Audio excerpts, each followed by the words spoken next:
Well, Walid Phares joins me now. He's a former foreign policy advisor for President Donald Trump and the author of Future Jihad. Walid, welcome back to Faith Nation. So I want to start with a shooting.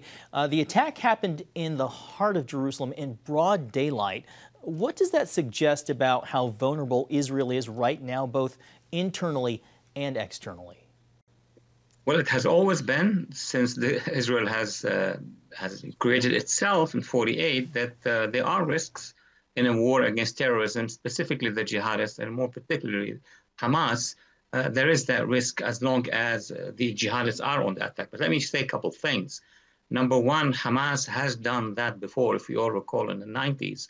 And in other years after 2000, they have attacked targets inside Jerusalem. Buses exploded, schools were attacked, so on and so forth. But now there is a context for why most likely Hamas and Hamas allied and linked organizations are doing so, or militants. It's because Hamas wants to open another front.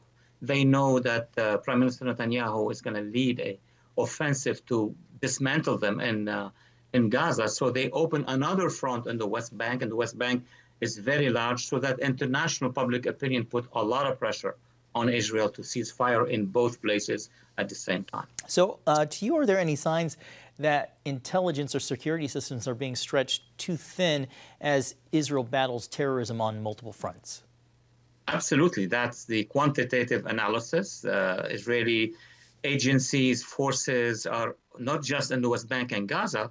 They are in northern Israel versus Hezbollah. They are operating now in southern Syria. Remember, they are targeting, long-range missiles in Yemen, and more importantly, a lot of their intelligence assets are dealing with the Islamic regime in Iran. So that is one factor. But the second factor is the fact that Hamas has actually penetrated the Palestinian Authority.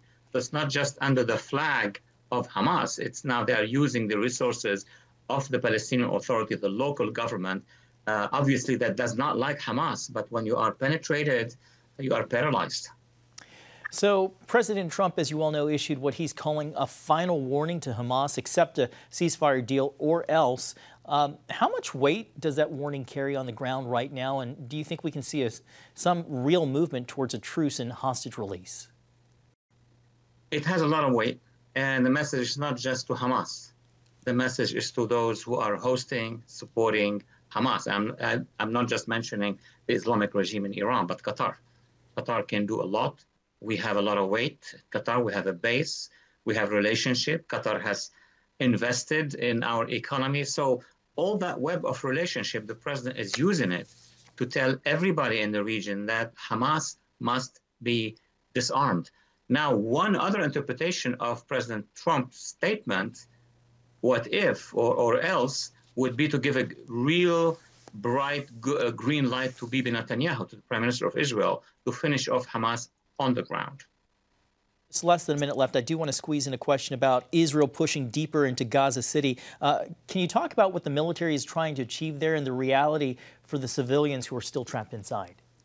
The military, since after October 7, has tried constantly, and of course things change meanwhile, to give an area for the civilians to gather without the control of Hamas. Actually, some Palestinian demonstrators in Gaza have told the Israelis, give us a space where we are free, a free zone, so you could take care of Hamas. So now the latest move or movements by the Israelis is to create those spaces so that they can go against Hamas and dismantle the headquarters, dismantle the communication systems, and push them all the way to the borders with Egypt. All right, Walid Phares, thank you so much for joining me, and thank you so much for your time and your analysis.